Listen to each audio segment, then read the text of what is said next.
Bonjour Loïc, on se retrouve aujourd'hui pour un nouvel entretien.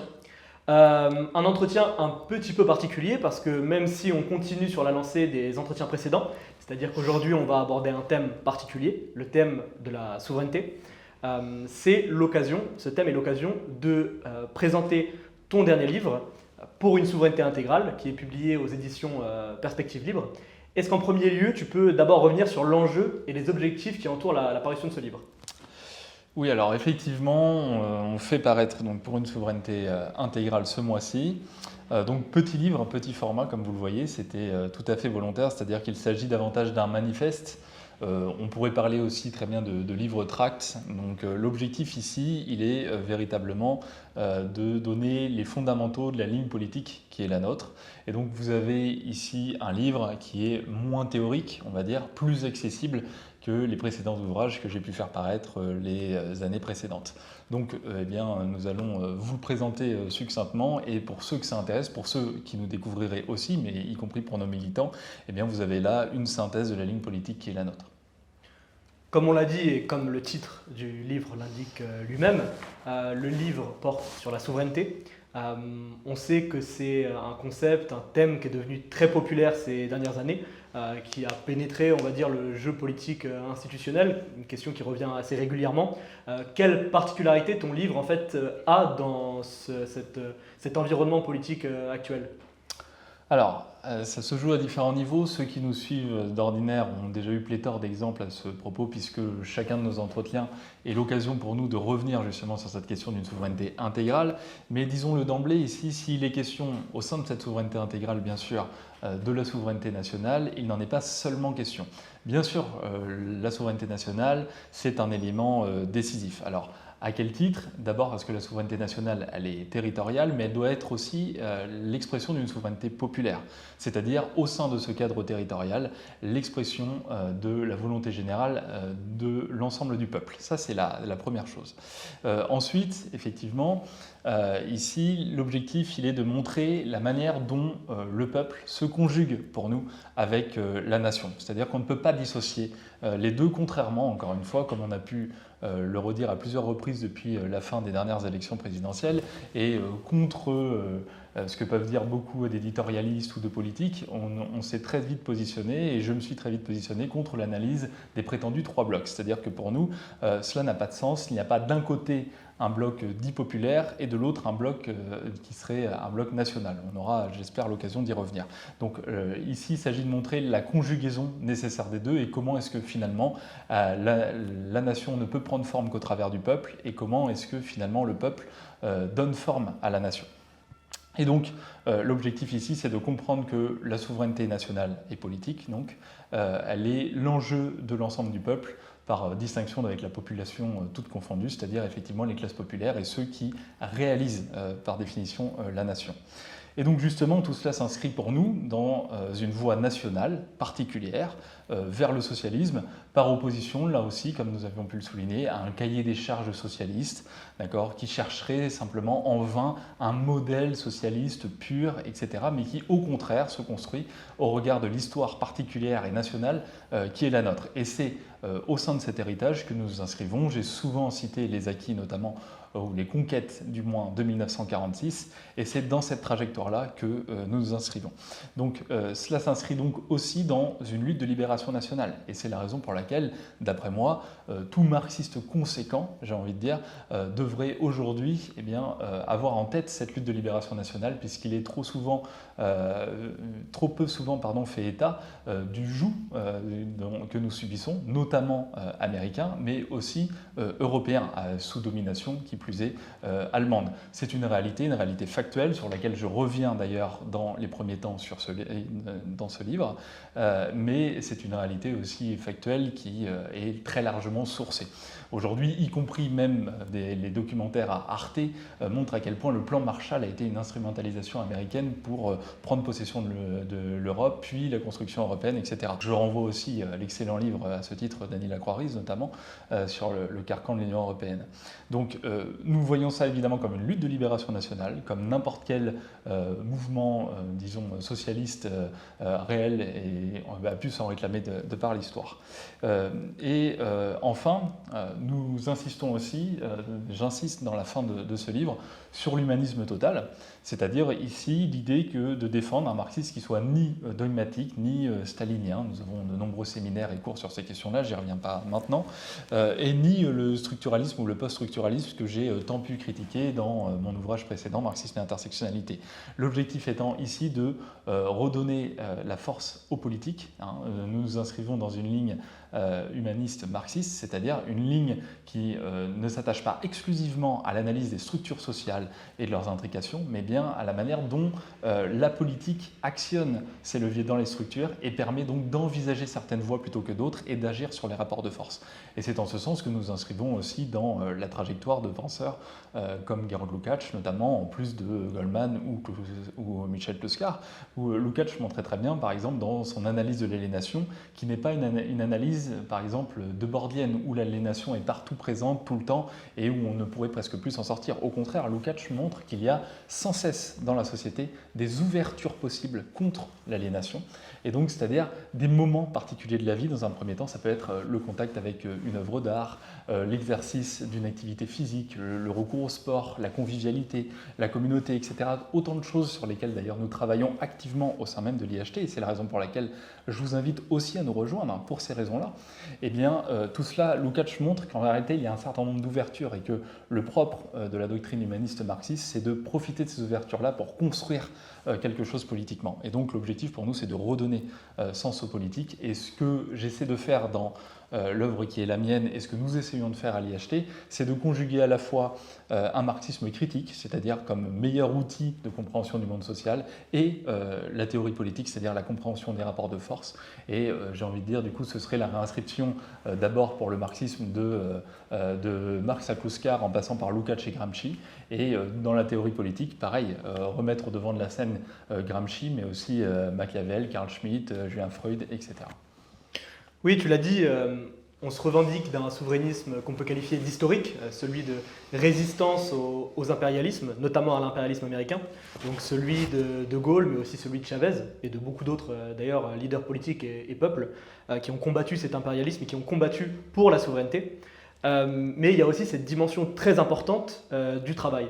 Je pense que c'est nécessaire pour ceux qui regardent cette vidéo de revenir sur ce qui rend nécessaire l'articulation entre d'un côté la souveraineté nationale, plus connue, et cette souveraineté sur le travail qui est un peu à mon sens la particularité de ton livre, la particularité de cette importance qui est donnée à la souveraineté sur le travail. Oui, alors effectivement, sur l'héritage historique, tu cites De Gaulle, tu cites Chavez. Évidemment, Chavez, pour nous, est une grande source d'inspiration. Et encore une fois, il est un exemple. Ce serait un non-sens absolu de comparer la France, non seulement son passé, son héritage, son histoire, et surtout la France actuelle, avec le Venezuela. Le Venezuela d'aujourd'hui, le Venezuela d'il y a 10 ou 15 ans, c'est un non-sens. Par contre, effectivement, comme trajectoire possible et compréhension d'une réalité politique et nationale particulière sur laquelle Chavez n'avait de cesse d'insister.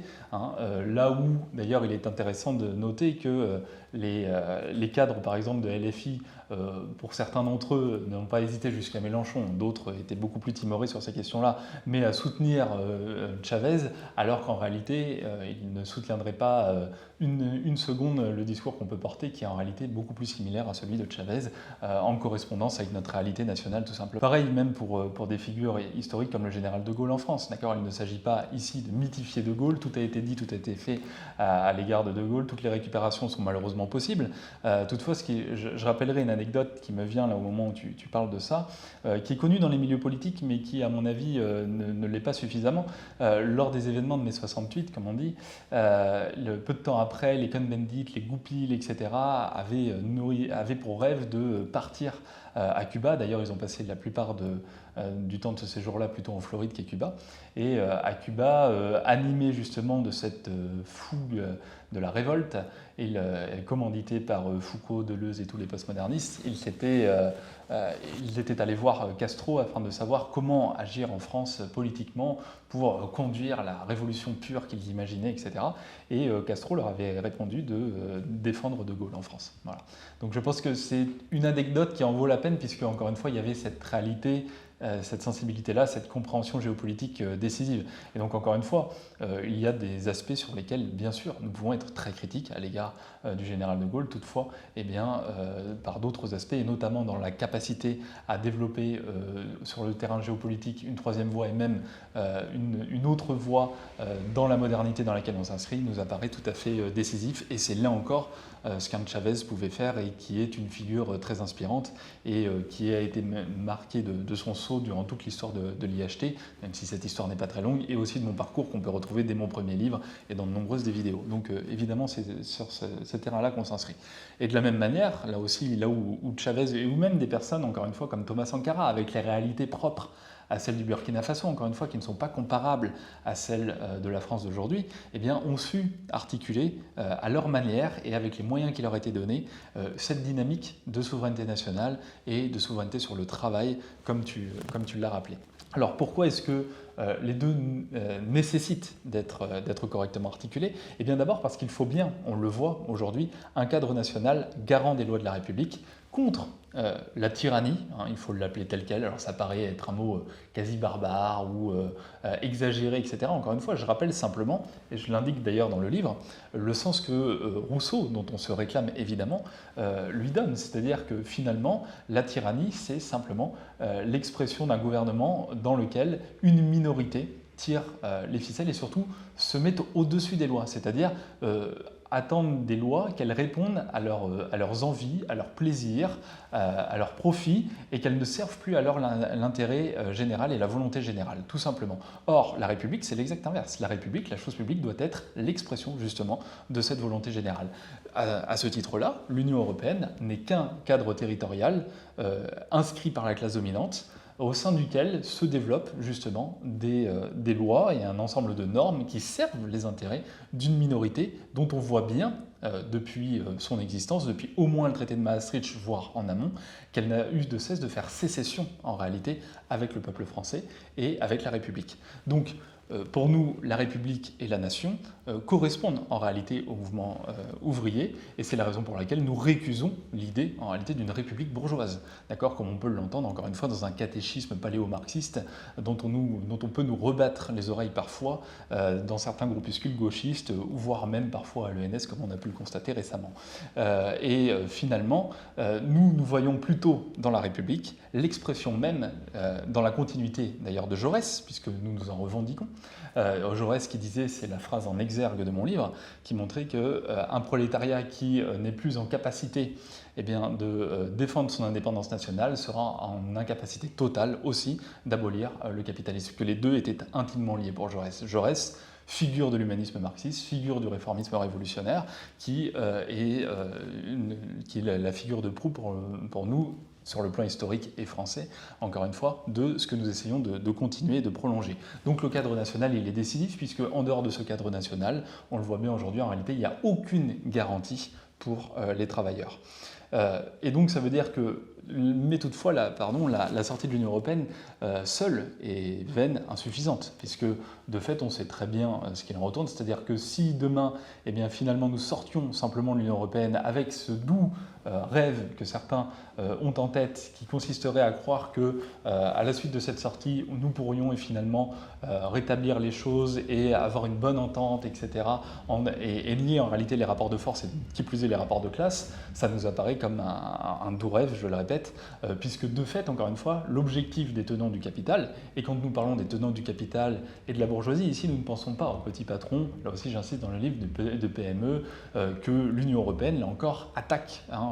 Nous l'avions signalé dans d'autres entretiens, mais les grandes politiques d'orientation économique dictées par l'Union européenne aux États de l'Union signalent justement qu'il faut mettre un terme aux petites et moyennes entreprises. Donc c'est celles-ci qui sont attaquées et que nous voulons au contraire sauvegarder, voire même réaliser ce dont le capital et le libéralisme ont été évidemment incapables.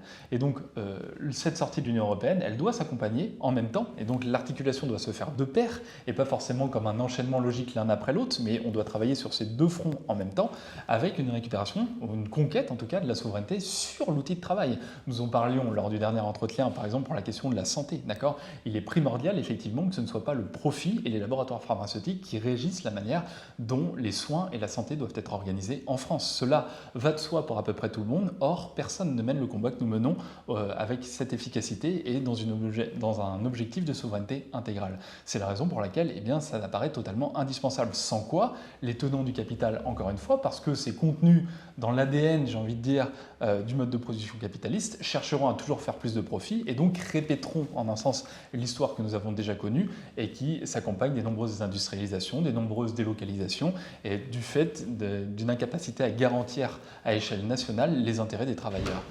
Et c'est la raison pour laquelle aussi, dans le livre, eh bien, nous en appelons à l'édification, dans la continuité des travaux de Michel Clouscar, d'un Parlement du travailleur collectif, c'est-à-dire d'une chambre supplémentaire au Parlement qui existe actuellement, dans lesquelles eh bien, il est en possibilité pour les travailleurs de commencer à peser. Et encore une fois, pour certains, ça pourrait paraître chimérique ou un peu sorti de nulle part. Or, il faut bien comprendre qu'encore une fois, les partisans du tiers-État et la bourgeoisie, lorsqu'elle va accomplir la révolution qu'elle a déjà mise en place depuis plusieurs siècles lors de la Révolution française, eh bien, et qu'elle se constitue, lorsque le tiers-État, ou une partie en tout cas de ses représentants, se constitue en Assemblée nationale, ils n'attendent pas d'avoir la légitimité institutionnelle, et encore moins la légalité institutionnelle pour le faire, encore moins d'avoir l'aval du roi pour le faire, au contraire, ils le font. Donc il nous faut enrichir la citoyenneté, commencer à prendre part à ces réflexions-là et commencer du coup sur les lieux de travail, chacun où nous sommes, et à nous organiser. C'est la raison pour laquelle je vous invite à nous rejoindre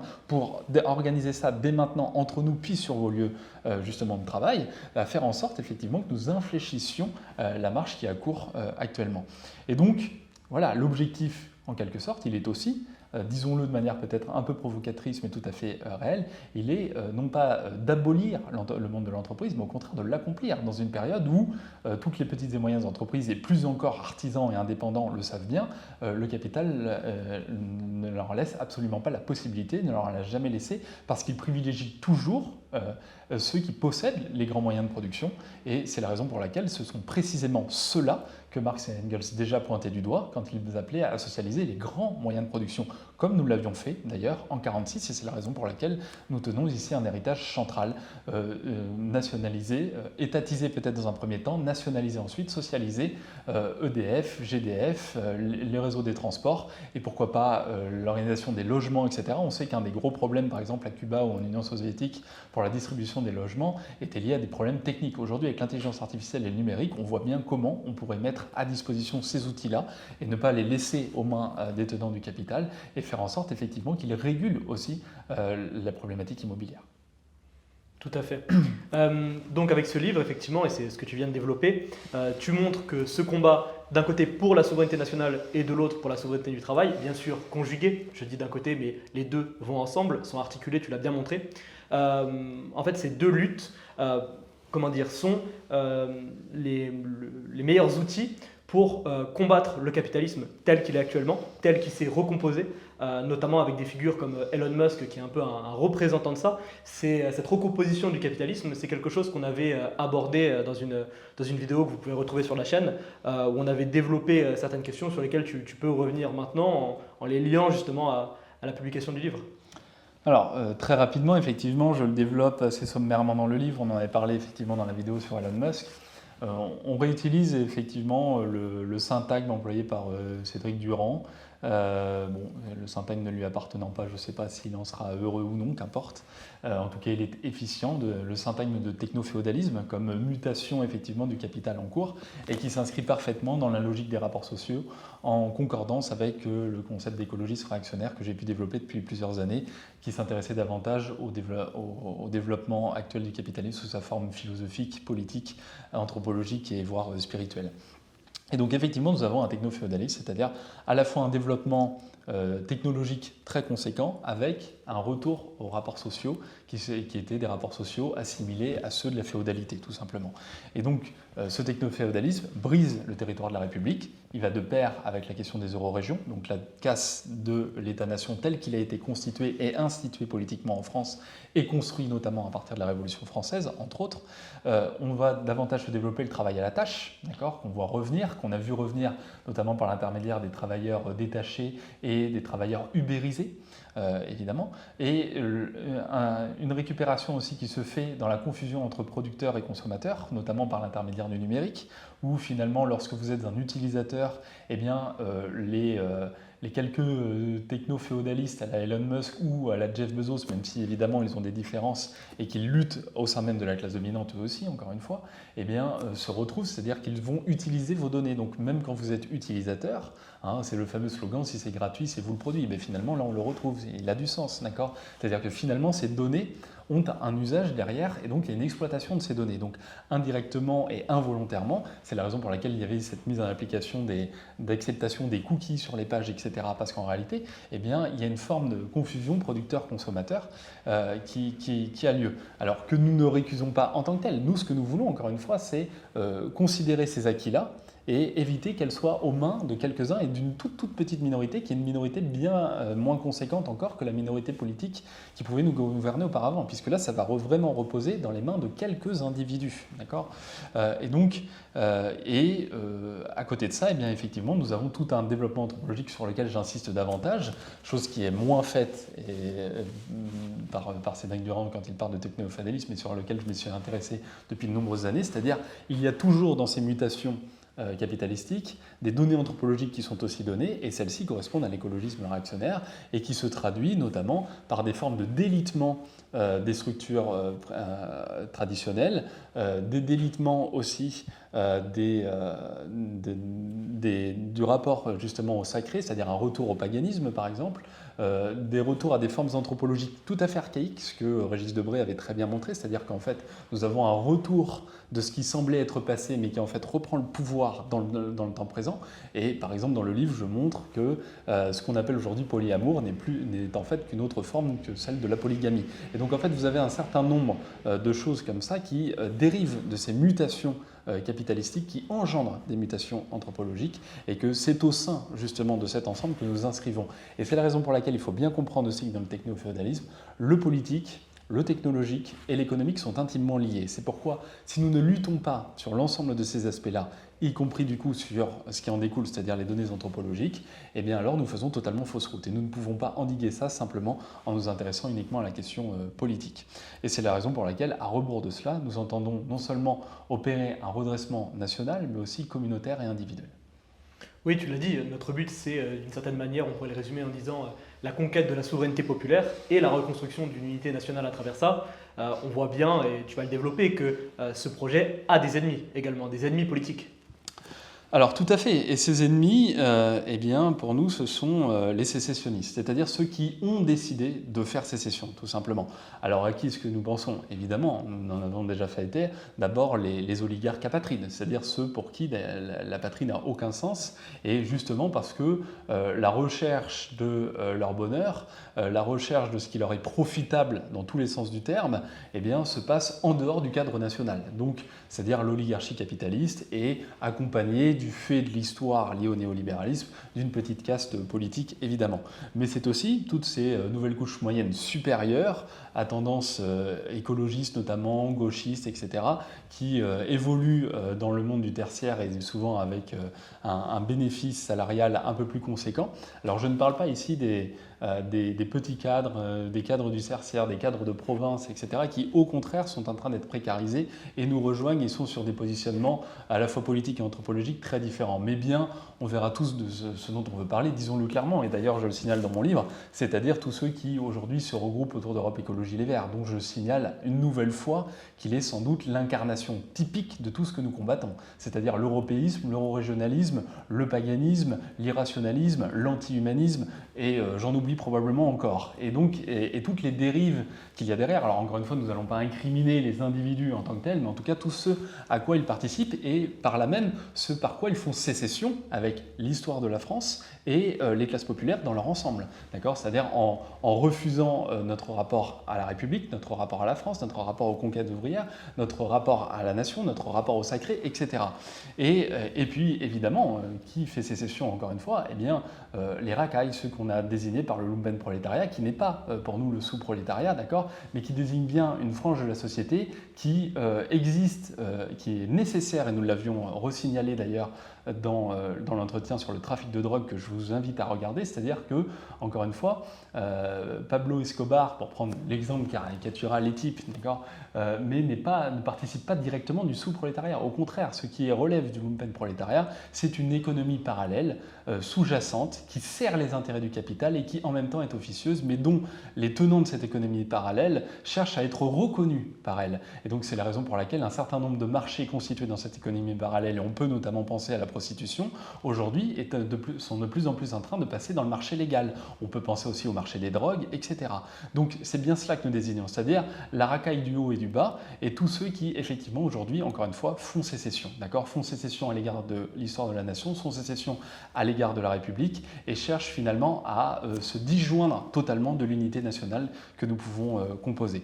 Et tout cela se fait au profit de quoi, malheureusement, d'une désagrégation de l'État que nous connaissons et qui s'accompagne justement de pair avec le techno-féodalisme, puisque cela va de pair avec une recomposition des seigneuries, des baronnies, c'est-à-dire l'euro-régionalisme, c'est redonner du pouvoir contre la nation à certains petits groupes localement. Ça s'est fait d'abord dans un premier temps politiquement par ce jeu des euro-régions, mais ça va se faire au bénéfice justement des entrepreneurs techno-féodalistes et de petits Elon Musk locaux qui pourront exister et qui vont finalement avoir beaucoup plus de pouvoir que les représentants politiques. Et c'est d'ailleurs la raison pour laquelle, à juste titre, et il a raison de le signaler, même si ça doit nous inquiéter, Elon Musk disait très bien devant Anne-Sophie Lapix il y a quelques jours qu'il avait, quand elle lui a demandé s'il envisageait d'être président de la République, il lui a bien, pas de la République, d'ailleurs elle dit ça, mais bon bref, président des États-Unis, il lui répond très explicitement que non, parce qu'il a déjà aujourd'hui d'ores et déjà plus de pouvoir que le président lui-même. Donc on peut assister à un développement de groupes, évidemment par délitement de l'État, comme on l'a toujours dit, comme là aussi très bien souligné Régis Debray, je l'ai rappelé depuis des années et des années dès mon premier livre, le délitement de l'État conduit au développement des mafias, des milices, et donc c'est ce à quoi nous risquons d'assister et qui correspond tout à fait au désagrégement de l'État-nation. Et donc c'est ce contre quoi nous luttons dans l'intérêt des classes populaires. Oui, tu fais bien de revenir sur cette distinction que tu opères entre d'un côté le sous-prolétariat qui correspond aux fractions les moins intégrées socialement des travailleurs, des prolétaires, et de l'autre ce que tu nommes le lumpenprolétariat qui correspond en fait aux mafias. Et on sera toujours très étonné de voir que certains font semblant de ne pas comprendre ce que l'on dit.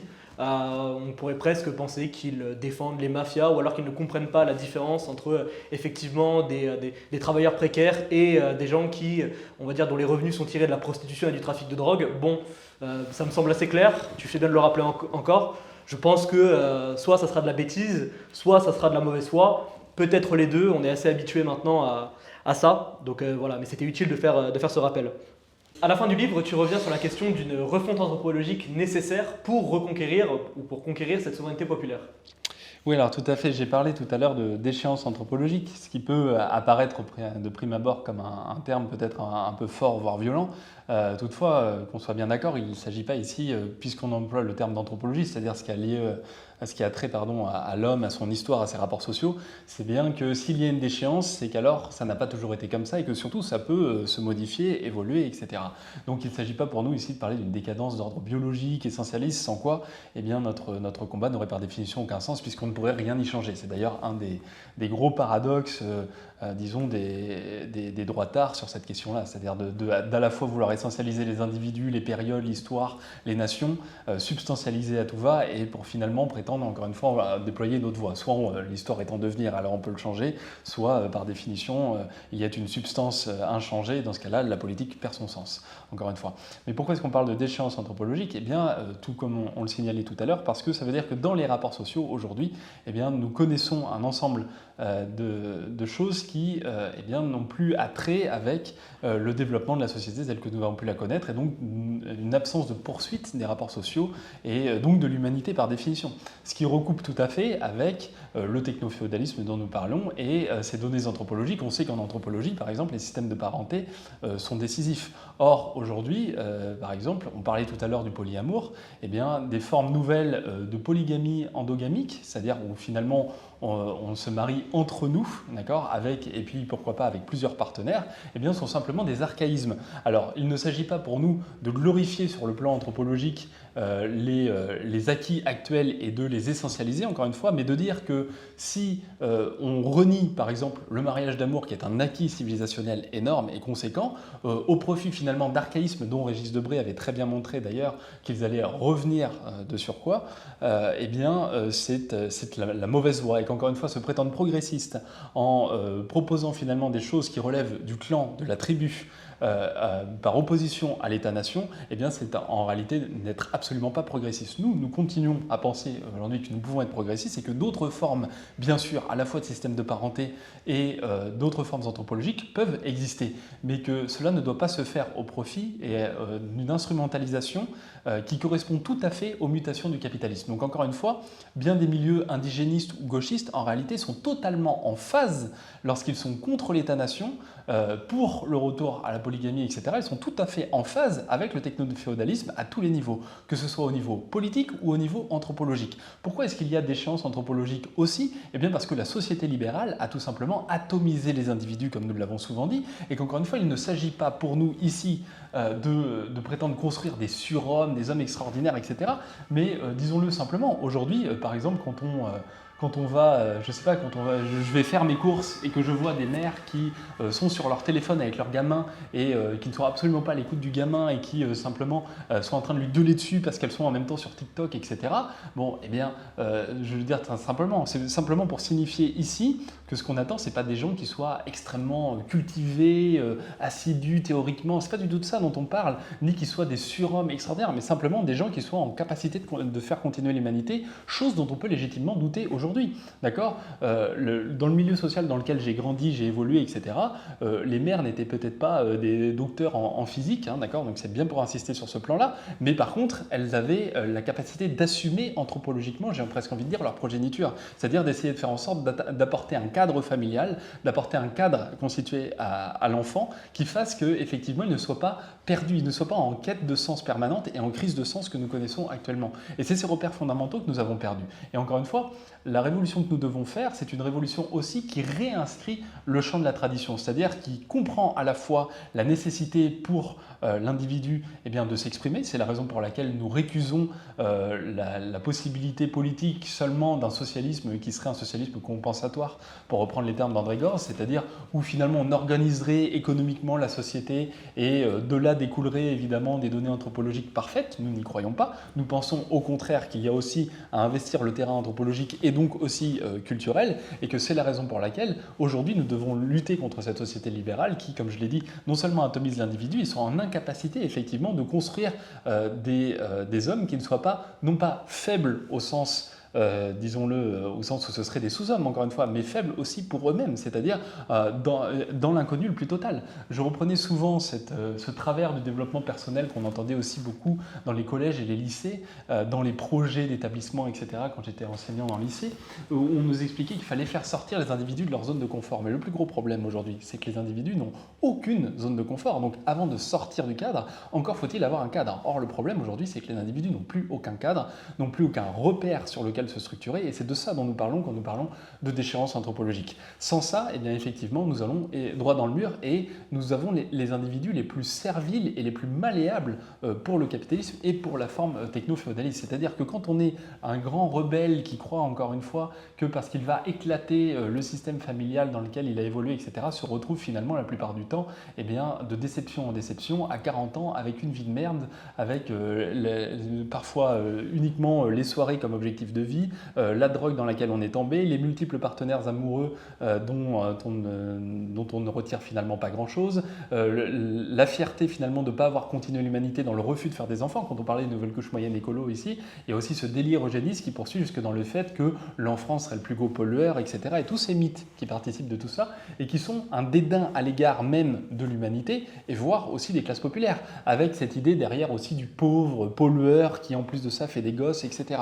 Et donc c'est tous ces travers-là dont nous sommes en train de parler, et donc nous pensons au contraire que eh bien, cela va de soi, c'est-à-dire qu'en fait je suis obligé d'expliciter ici des choses qui devraient aller de soi, et je suis en train d'enfoncer des portes ouvertes et de dire qu'il nous faut simplement des gens qui sont en capacité de continuer l'humanité et donc d'élever leurs enfants correctement, non seulement en leur donnant les conditions matérielles pour le faire, mais aussi en les extirpant du matraquage libéral, médiatique est totalement usurpé et qui leur a été donné de sorte à ce qu'effectivement, eh bien, ils puissent se redresser et être fiers des conditions dans lesquelles ils évoluent, tout simplement.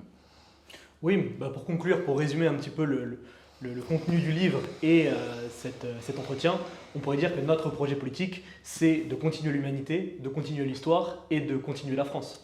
Tout à fait, c'est ce sur quoi je termine le livre, du coup, qui est une forme d'allusion aussi à un nationalisme bien compris, c'est-à-dire un nationalisme à la Barrès.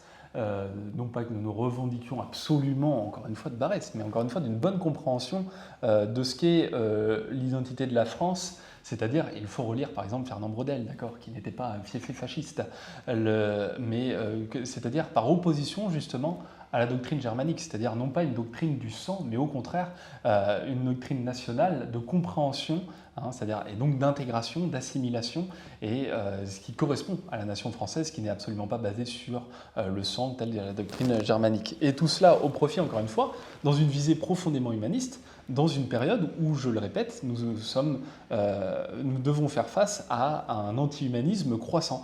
Et encore une fois, nous pouvons le dire, anti-humanisme par la destruction du travail vivant des oligarques apatrides, anti-humanisme des mouvements écologistes qui sont malthusiens et eugénistes, anti-humanisme théorique qu'on retrouve justement dans ces différents mouvements du fait du post-structuralisme, c'est-à-dire par la déconsidération de ce qui fait le propre de l'homme. Je voyais encore une fois récemment un reportage là de paléoanthropologie où il découvrait que peut-être la spécificité de l'homme se trouvait dans certains rapports sociaux particuliers et peut-être que ça avait attrait à l'outil. Oui, un outil dans un rapport social particulier, ça s'appelle le travail, et en fait ça fait 2 siècles qu'on a compris que c'était de la particularité humaine. Bon, ils sont en train de découvrir ça, c'est merveilleux. Et au contraire de ça, on a un ensemble d'études universitaires, les studies, comme on les appelle après Foucault, qui ont cherché à montrer dans la continuité de Lévi-Strauss qu'il n'y avait pas de césure entre l'homme et l'animal, etc. Et qui participent de cet anti-humanisme. On peut évidemment être très respectueux à l'égard des animaux sans pour autant sombrer dans l'anti-humanisme. Et au contraire même, c'est cet abaissement-là qui conduit à la pire des bestialités. On a un anti-humanisme écologiste, encore une fois, réactionnaire profond qui se développe avec le techno-féodalisme et qui nous vient aussi de Heidegger. C'est-à-dire un anti-humanisme, je suis désolé d'être un peu plus théorique, mais bon, si vous êtes encore là, c'est que ça doit vous intéresser, qui est plus philosophique, c'est-à-dire l'ontique de Heidegger, l'oubli de l'être chez Heidegger, retrouver une essence perdue, d'accord ? Et là, effectivement, c'est exactement ce à quoi on assiste aujourd'hui. Rechercher dans un arrière-monde ou un monde qui n'est plus là, les moyens, effectivement, de se réaliser et en absence de recomposition des rapports sociaux et du rapport au travail. Au contraire, nous pensons qu'il faut nous inscrire la vie politique dans un devenir et donc redevenir aussi acteur de l'histoire. Et cela ne peut se faire finalement que, comme je l'ai signalé, dans le cadre de la particularité nationale, dans un mouvement de libération nationale qui n'est pas un mouvement chauvin, encore une fois, mais qui comprend la nécessité de ce cadre national et où finalement, eh bien, le cadre national donne sens au peuple. Encore une fois, un peuple privé de cadre national, en réalité, ne peut pas se réaliser politiquement. Encore une fois, c'est une chimère. Et c'est la raison pour laquelle l'internationalisme mal compris est une chimère, parce que c'est faire fi, en réalité, des particularités nationales et des particularités culturelles, et imaginer alors que tout ce beau monde pourrait très bien composer de la sorte, ce qui est absolument un non-sens. Au contraire, les peuples se réalisent dans le cadre de la nation, et donc la nation n'est que le reflet des classes populaires, et à ce titre, alors, un internationalisme bien compris peut se composer entre les nations, et encore une fois, impulser une forme patriotique, mais aussi une forme nationale, qui aille à l'encontre justement de l'impérialisme guerrier, puisque, rappelons-le, là encore, les faits de guerre jusqu'au plus récent aujourd'hui sont toujours le fait d'un impérialisme et non pas d'un nationalisme. Et d'ailleurs, encore une fois, et on pourra terminer sur cette petite note, disons-le, le national-socialisme, encore une fois, n'était ni national ni socialiste, mais bien impérialiste et capitaliste. Donc encore une fois, on a joué sur un certain nombre de syntagmes où en réalité on nous fait dire exactement l'inverse de ce qui est. C'est-à-dire que la réalité guerrière du Troisième Reich, c'est la même réalité guerrière, en réalité, que l'impérialisme américain par d'autres aspects. C'est-à-dire que c'est toujours une logique impériale d'extension et colonisatrice, en réalité, qui produit la guerre. Le fait national, au contraire, dès lors qu'il est bien compris, peut se projeter dans un internationalisme lui aussi bien compris.